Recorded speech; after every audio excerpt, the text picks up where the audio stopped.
Hi folks, Jeff from OrangeMT.com. I'm going to get this video done before we get rained on here.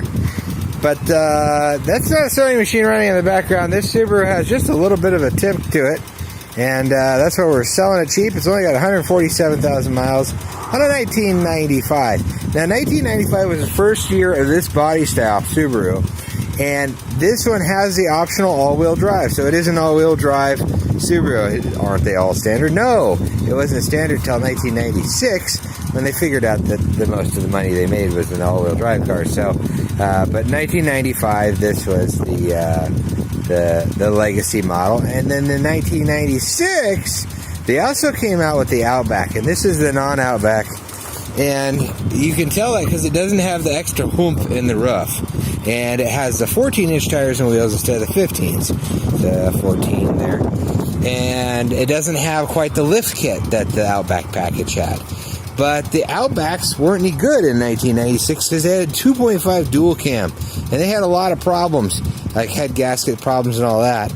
Not to say that this one's absolutely perfect because it has a tick to it. And I'll pop the hood here so you can hear it a little bit more. We're not a mechanic here, nor do I have a magic wand. I can't tell you everything about this car. Nor do I have a tarot card or a magic ball to read, so I can't tell you how long it's going to continue to tick for. You can hear it. The Subarus always have a bit of a tick. This one's just kind of loud. It could mean it needs a valve adjustment. It could mean something else. I don't know. I don't have a magic wand. Man, that battery's ugly. Somebody ought to clean that up, but I don't even care. It's a cheap car for $1,500. And when you put those in perspectives, you know, you can't buy an ATV, that's an all-wheel drive ATV, for $1,400. So, that's a pretty nice little car for $1,400. I'm going to show you, we did some half-assing on this car. Because we have a doctorate in half-assing. And our doctorate in half-assing is the hatch in the back. It was hit a little bit there. And unfortunately, we don't have the key to the trunk. So we put a piece of baling wire in the back. See that? That's my handwriting right there. All right, pretty. And there we go. Unlock. You just pull this a little bit to that way. And that runs the lock for the key thing. That way you can push back on it to lock it if you want to.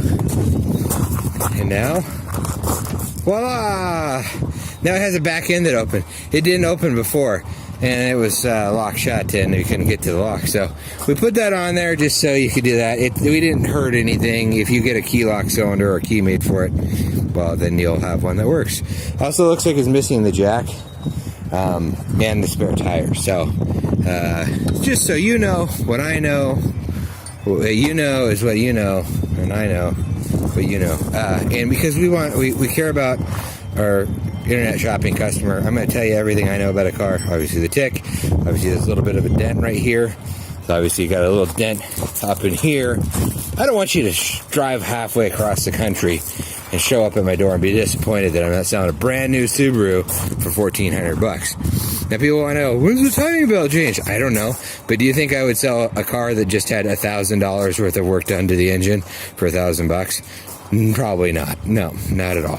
And so, you know, if you want a brand new Subaru, you want something that has supposedly had a bunch of new water pump timing belt and all that kind of stuff in it, go for it. But if they did it wrong, they're probably not going to fix anything with it. And number two, you can buy a car and have the work done yourself if you want to do something like that.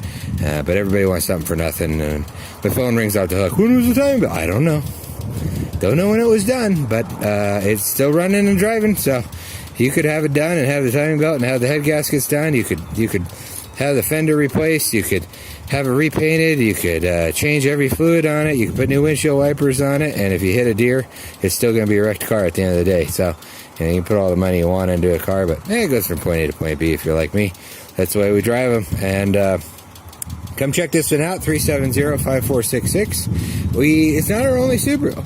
There's another Subaru down there. There's two more wagons down there on the lot. So if you want to take a look at either one of those two, you come on down and check them out.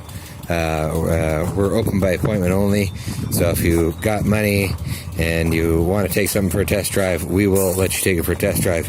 If you got money tomorrow and you want to take something for a test drive, then come back tomorrow when you have the money.